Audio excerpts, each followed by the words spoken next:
O Dario Messer é líder de uma organização criminosa no Brasil que tem como atividade principal lavar dinheiro e fazer câmbio ilegal, fazer operações de dólar-cabo. Então, uma das ramificações dessa organização acontece no Paraguai no tema lavagem de dinheiro, branqueamento de capitais. Ele investiu quantias consideráveis aqui no Paraguai. Quanto dinheiro? Quantos dólares? Cerca de 100 milhões de dólares no Paraguai. 6 milhões? 100 milhões de dólares? 100 milhões de dólares em Paraguai. Investimentos, sim. Não é à toa que a prisão de Dario Messer, ocorrida no final de julho, deu novo gás à Lava Jato no Rio de Janeiro e abalou o poder político no Paraguai.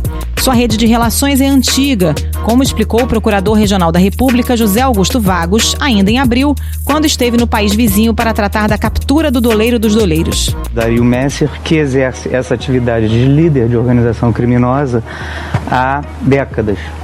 O pai dele, Módico Messer, já era doleiro no Brasil na década de 80, ele o sucedeu e ampliou os seus negócios. As investigações avançaram, Messer passou a ser monitorado e foi preso 3 meses depois, quando ligou para um canil em São Paulo, interessado na compra de um labrador, como revelou o Fantástico no domingo. Me explica uma coisa, esse é um cachorro fácil, eu tendo tempo, eu não tenho experiência, mas eu tenho tempo. Sua prisão, no entanto, não é o fim da linha. Na verdade, começa a revelar uma trama internacional que envolve altas autoridades paraguaias, como o ex-presidente Horácio Cartes, que comandou o país até o ano passado. Messer ficou pelo menos 5 meses escondido no Paraguai. E quem ajudou a financiar a fuga dele, segundo a PF, foi o então presidente paraguaio Horácio Cartes, que ele chamava de patrão em trocas de mensagem. Messer, conforme revelou o Globo, estaria disposto a pagar até 2 milhões de dólares, em troca de proteção para manter uma vida confortável no Paraguai, a despeito da ordem de prisão no Brasil. Essa trama chegou ao atual chefe de gabinete do presidente Mário Abdo Benítez, Juan Ernesto Villamayor, que nega qualquer envolvimento com um grupo do doleiro. Jamais he participado de nenhuma negociação. Como um doleiro que vivia no submundo das atividades clandestinas conseguiu se manter na ativa por tanto tempo, qual o impacto político do caso Messer no Paraguai? Qual é a relevância dessa investigação no âmbito da Operação Lava Jato no Rio? Esses são os temas do Ao Ponto de hoje. Eu sou Carolina Moran, estou com Roberto Maltic e nesse episódio a gente conversa com os repórteres especiais Chico Otávio e Janaína Figueiredo. O Ao Ponto é o podcast diário do Globo. Está disponível no site do jornal, no Spotify, no iTunes e nas demais plataformas de áudio. Fique com a gente. Chico Otávio, como é que alguém chega a ser o doleiro dos doleiros? Dario Messer começou trabalhando com o pai dele e 30 anos depois virou um dos doleiros mais procurados do mundo, né? Pois é, na época do escândalo do Banestado, já aparecia como um operador importante, né? Então, não é a primeira vez que a Justiça e a Polícia Federal têm a oportunidade de agarrá-lo, ele já tinha ali uma história. Entre 1996 e 1997, foram movimentados irregularmente 30 bilhões de dólares em contas da agência do Banco do Estado do Paraná, em Nova York, nos Estados Unidos. Em 2001, a Polícia Federal descobriu o esquema. Um grupo de doleiros seria responsável por transferir o dinheiro para paraísos fiscais. Mas eu acho que ele foi construindo relações políticas, né? Eram célebres as festas que ele dava na cobertura triplex dele, na Praia do Leblon, regada a uísque da melhor qualidade, e sempre prezando demais essas relações no campo da política. E ele entendeu, né, que podia pegar carona e lucrar muito com a escalada da corrupção política no Brasil. Por isso que ele apareceu assim com muita relevância, com muito protagonismo na Operação Lava Jato, porque ele era o cara que bancava as operações, né? Ele é acusado de movimentar bilhões de reais no exterior.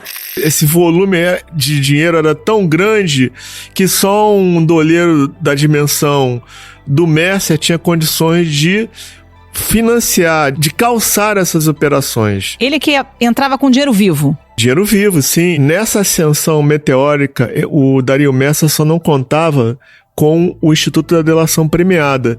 E ele foi traído por um dos seus 4 principais gerentes, né?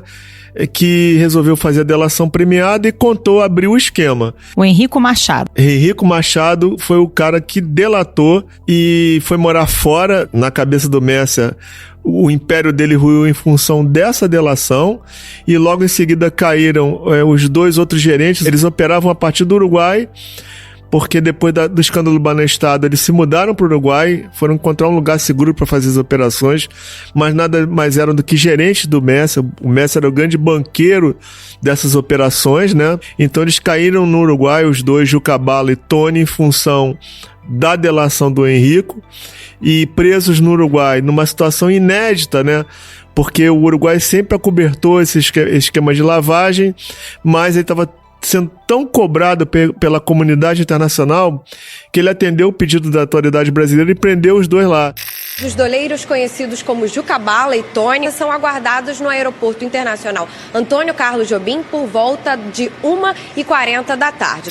E aí vieram as 2 delações do Tony e do Juca, que ensejaram a Operação Câmbio e Desligo. E nessa escalada veio o pedido de prisão do Messer, mais uma prisão do 4º operador, que era o doleiro Sérgio Misrai, e ele teve que fugir. Agora, antes da gente falar da evolução da Lava Jato, falar um pouquinho dessa atividade que você mencionou de banqueiro dos doleiros, né? Ele tinha que trabalhar com lavagem de dinheiro de clientes. Explica pra gente como é que funciona esse trabalho. Olha, o esquema é sofisticadíssimo, né? Porque ele demanda dinheiro vivo. Muitas vezes esse dinheiro era colhido junto às vendas de material chinês no comércio varejista ilegal. Envolvia também boletos bancários. É uma rede, assim, inacreditavelmente sofisticada, né? E que foi revelada agora com a delação do Juca e o Tony. Eles, inclusive, se comprometeram a dar cursos, né?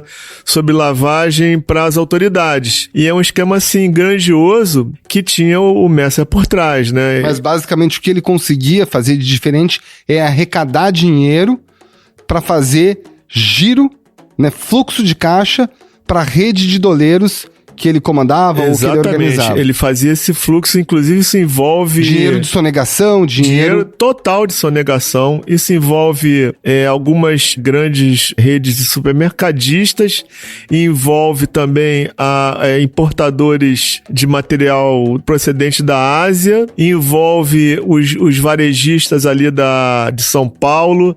É incrível, assim. E assim. Envolve até empresas transportadoras de valores. E na prática, Chico, talvez o pessoal mais jovem não esteja muito habituado com esse termo doleiro, né?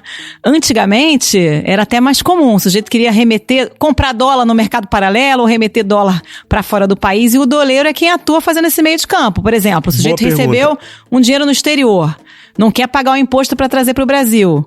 O doleiro recebe esse dinheiro no exterior e entrega o dinheiro vivo aqui dentro para o seu cliente, né? E vice-versa. É a tal da operação de dólar cabo, né? Sim. Agora, como essa operação, por conta das mudanças econômicas do Brasil, perdeu um pouco da sua relevância, parece que os doleiros começaram a ganhar dinheiro com corrupção e outros ilícitos, né? Passou a operar para essa rede clandestina aí de fluxo financeiro. O Cabral virou um dos principais clientes. Pelo que ficou demonstrado, pelas mãos do Jucabala e do Tony, que são 2 gerentes do esquema Messer, circularam 100 milhões de dólares procedentes do esquema Cabral. Só do esquema Cabral. E aí que vem a questão. O esquema Cabral, em relação ao Dário Messer, agora a gente já sabe. Ele era o operador do dinheiro ilícito que circulava dentro desse grupo criminoso. Só que a partir de agora ele vira uma ponta de uma nova investigação. Gente, eu acho assim, os desdobramentos dessa última operação da semana passada, Operação Patron... São ao todo 19 mandados de prisão e 18 de busca e apreensão nessa nova fase da Operação Lava Jato. Os investigadores dizem que todos os alvos nessa operação de hoje são ligados ao doleiro Dario Messer, que passou mais de um ano foragido. que é um desdobramento da câmbio desligo que é do ano passado, ela mostra um fato gravíssimo, né? Porque, para além da corrupção política, ela está revelando os laços do Dario Messer com o narcotráfico e o contrabando, inclusive o contrabando de armas, né? Só pra gente contextualizar, Chico, foi a operação que prendeu a namorada do Dario Messer e tem uma ordem de prisão contra o ex-presidente do Paraguai, Horácio Cartes. Sim, ficou demonstrado com as investigações que vieram após a operação Câmbio Desligo, que aconteceu no primeiro semestre do ano passado, que o Horácio Cartes, né, foi uma peça fundamental no esquema de fuga e acobertamento do Dario Messer. Ficou demonstrado agora, então, ainda reforçado com as novas operações, né, inclusive com material arrecadado nas buscas e apreensões da semana passada. A gente está, inclusive, revelando isso hoje, que as pessoas envolvidas no esquema de fuga do Dario Messer pagavam propina regular para as autoridades paraguaias, para que elas fizessem vista grossa para o esquema de contrabando de armas e tráfico de drogas. Como ele conseguiu por tanto tempo se manter distante, né, das autoridades que o perseguiam para prendê-lo? Mágica não foi, certamente. Ele tinha uma relação profunda com operadores de câmbio da fronteira, tinha uma relação profunda com uma família ligada ao narcotráfico na fronteira também do Brasil, uma família de brasilguaios, a família Mota. Que é onde ele aparece com a foto segurando uma arma. Sim, exatamente. E tinha uma relação profunda também com algumas autoridades da política paraguaia. Os investigadores suspeitam que o ex-presidente do Paraguai ajudou Dario Messer enquanto o doleiro esteve foragido da justiça brasileira. No pedido de prisão da Lava Jato, há uma carta que Messer enviou a uma pessoa identificada como patrão, pedindo $500 mil para gastos jurídicos. E isso foi, digamos assim, o que conseguiu manter o Messer foragido durante 14 meses. E afinal, Dario Messer vai delatar ou não, Chico? Olha, eu ouvi dizer durante esse período de fuga que os advogados fizeram algumas gestões. Há um caminho, sem dúvida, uma vez que a família dele já delatou. Os filhos, né? Os filhos, o Dan, por exemplo, é um delator premiado. Eles tiveram que pagar um valor elevado, talvez tenha sido uma das maiores multas cobradas a delatores envolvidos no esquema Cabral pela Lava Jato. Agora, depende, evidentemente, do que ele oferecer em troca dos benefícios da delação premiada. Vai depender muito, diferentemente, eu acho, da situação dos parentes do Messer. Eu acho que pesou muito mais aquilo que eles tinham a devolver em termos monetários do que aquilo que eles tinham a delatar. No caso do Messer vai ser diferente, né? O que vai pesar vai ser efetivamente aquilo que ele trouxer de novidade para as investigações. E os procuradores da Lava Jato, até que ponto estão interessados nessa parte da investigação? Nossa, interesse é total. Os desdobramentos da Câmbio Desligo mostram isso. Foram 20 prisões, outras tantas buscas e apreensões, mostrando claramente que a Lava Jato tem esse interesse de seguir no rastro deixado pelo Dario Messer. Eu acho que isso vai gerar ainda muita polêmica e muito escândalo no Paraguai, tem tudo para revelar. E aqui no Brasil, né? Quais são os outros clientes? Qual o alcance dessa operação do Dario Messer? Porque vai muito além do esquema Cabral, né? Você vai encontrar ali na lista dele, eu já vi inclusive na lista telefônica, né? Que ele operava para jogadores de futebol, operava para o mundo empresarial, a operação dele no mundo político era pluripartidária, né? Não envolvia só o Cabral. Então existe um potencial muito grande de desdobramentos em outros campos da vida pública no Brasil. Chico Otávio, obrigada pela participação. Até a próxima. Obrigado aí. Valeu, Chico. Um abraço.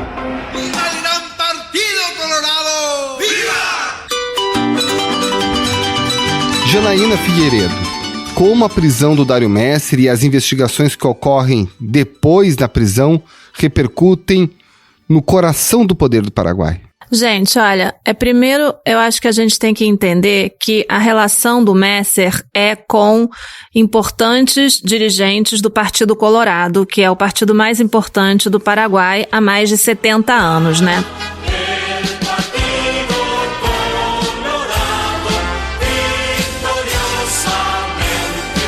Começando por aí.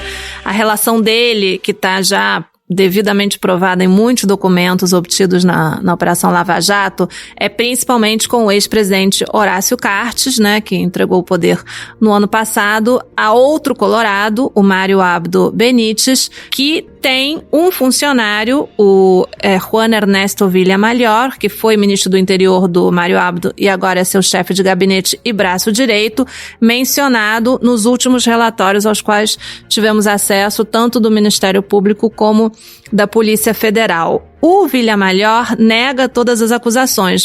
Yo estoy presentando las acciones judiciales para que la Fiscalía cite a todas las personas y que se aclare judicialmente quién pidió ese dinero y que se haga responsable de las consecuencias de haberme mencionado.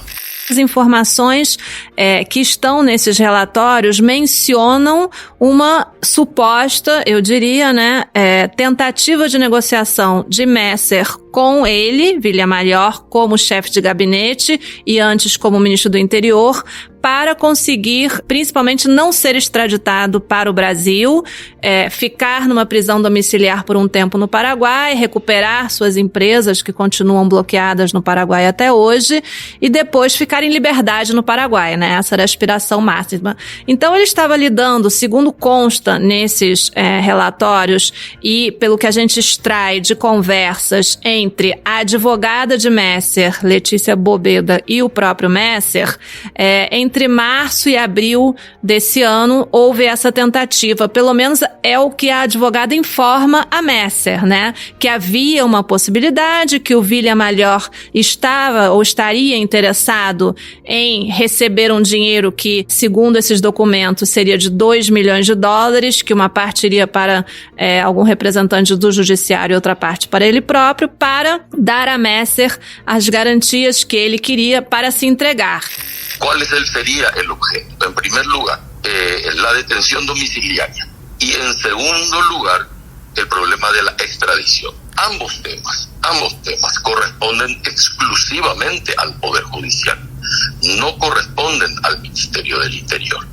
É uma figura importantíssima do governo do Paraguai, é o braço direito do presidente Mário Abdo Benítez, seria assim uma espécie de chefe da Casa Civil aqui no Brasil. Então, assim, realmente não é uma figura pouco relevante na política paraguaia e pertence, volto a dizer, ao Partido Colorado, que é o partido mais importante da política paraguaia há mais de 70 anos, inclusive durante a ditadura. Vale lembrar que o ex-ditador Alfredo Stroessner era do Partido Colorado. Quer dizer Partido Colorado é praticamente como dizer, né, um poder onipresente e onipotente no Paraguai. O caso é grave, deve ser esclarecido, porque eu não sei se dizer o número 2 do governo do Paraguai, mas é quase isso. Ele é realmente uma figura muito importante e está sendo investigado. Vale lembrar também que o Congresso do Paraguai teve uma CPI especificamente dedicada a investigar as atuações, enfim, as organizações criminosas e toda a operação do Messer no Paraguai. A investigação da Comissão Messer, de hecho, estava já muitos passos por detrás. Tem um relatório final de mais de 500 páginas, onde é explicada toda essa presença e tudo o que aconteceu com o Messer no Paraguai, as empresas, a lavagem de dinheiro. E nesse relatório tem muita informação também que está sendo usada aqui no Brasil. É um fato já que o Partido Colorado e pessoas do Partido Colorado estiveram e estão muito relacionadas a esse escândalo, ao caso Messer no Paraguai e que está sendo investigado aqui no Brasil, né? E agora o Ministério Público paraguaio vai buscar um compartilhamento de informações com as autoridades brasileiras para tocar essa investigação por lá, né? Também. Sim, lá também está sendo investigado, mas a investigação aqui no Brasil é muito mais profunda. No Paraguai provocou realmente comoção. O pedido de prisão do ex-presidente Cartes, está sendo já traduzido e preparado um pedido de extradição do ex-presidente Cartes, agora senador vitalício, para o Brasil, que dificilmente vai prosperar porque ele é senador, volto a dizer, ele tem imunidade parlamentar. Senador vitalício, tem isso no Paraguai? Senador vitalício, ex-presidentes se tornam senadores vitalícios, sim. Ele hoje se colocou à disposição através de seus advogados, mas enfim, pensar numa extradição de Cartes ao Brasil, acho que é praticamente inviável, mas nesta terça-feira, né, estão chegando ao Rio procuradores da Justiça Paraguaia, acho que são 2 pessoas, pela informação que eu tenho, para se reunir com os procuradores brasileiros que estão investigando o caso e ter uma troca de informação, porque a informação é muito maior do lado brasileiro do que do lado paraguaio. A gente publicou na segunda-feira uma reportagem no site do Globo mostrando um suposto pagamento de propina a policiais paraguaios, etc., justamente para garantir essa rede de proteção, né? Para garantir essa rede de proteção e também para garantir o funcionamento de uma rede de narcotráfico, né, especialmente de cocaína vinda da Bolívia, que entrava ao Paraguai, e essa documentação que publicamos no Globo foi obtida na residência de uma pessoa que deu refúgio a Messer durante todos esses anos nos quais ele esteve foragido no Paraguai. Então a sensação que a gente tem é que ainda tem muita coisa a ser descoberta e que tem lavagem de dinheiro, tem narcotráfico, tem poder político e tem envolvimento também das forças de segurança, Interpol, Polícia Paraguaia. Essa denúncia que demos na última segunda-feira é realmente muito grave e fala de pagamentos de propina a agentes de segurança, ou seja, os agentes que deveriam estar combatendo esse tipo de delitos estavam acobertando as pessoas que os cometiam, né? Janaína Figueiredo, obrigada pela participação mais uma vez. Até mais. Obrigada a vocês.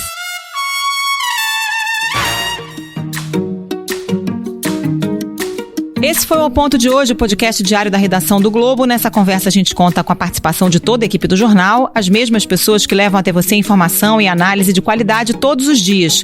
O Ponto está disponível no site do jornal, no Spotify, no iTunes e demais plataformas de áudio. E você entra em contato com a gente pelo e-mail podcast@globo.com.br. Quer saber mais? Assine o Globo. Acesse assineoglobo.com.br e confira todas as notícias e reportagens especiais. A captação do áudio é do Maurício Belli e a edição é do João Guilherme Lacerda. Tchau. Até mais.